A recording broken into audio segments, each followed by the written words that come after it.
अस्सलाम वालेकुम वरहमतुल्लाह। बई तवज्जो करना, मेरिया धीयां भी, मेरे पुत्र भी, वड्डे भी, छोटे भी, सारे जिन्हां दे उम्र तो पहला ही वाल चिट्टे होने शुरू हो जाते हैं जवानी की उम्र दे विच ही। मैं कई वेखे आ 20-22 सालों के वाल चिट्टे होने शुरू हो जाते हैं। ये उन्हां दे वास्ते जे तवज्जो करना, ये उन्हां दे वास्ते भी आ जेड़े लोग ये गल कहिंदे जी तेल सानू आप ना बनाना पवे, बनया होया ही लभ जाए। वाल जिन्हां दे टुटदे उन्हां वास्ते भी जे वाल दे सिकरी आ उन्हां वास्ते भी, वाल चमकदार नहीं हुंदे एवें खुश्क जिहे रहिंदे ने उन्हां वास्ते भी, ते अल्लाह दी रहमत नाल चमकदार ते सोहणे वाल बनणगे। ते तवज्जो करना, रोगन बैजा मुर्ग, रोगन बैजा मुर्ग ये बनया होया तेल तुहानूं लभ जाएगा। लेकिन अच्छी कंपनी का लेना है, अच्छी कंपनी का।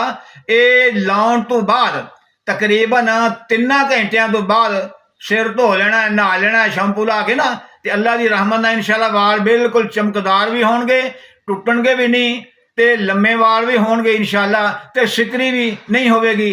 जिन्हां दे सिरां 'च खारिश भी हुंदी रहिंदी उन्हां दे वास्ते भी बेहतरीन चीज़ है इंशाअल्लाह। अल्लाह अपनी रहमत खास करेगा इंशाअल्लाह, अल्लाह शिफा दे देगा।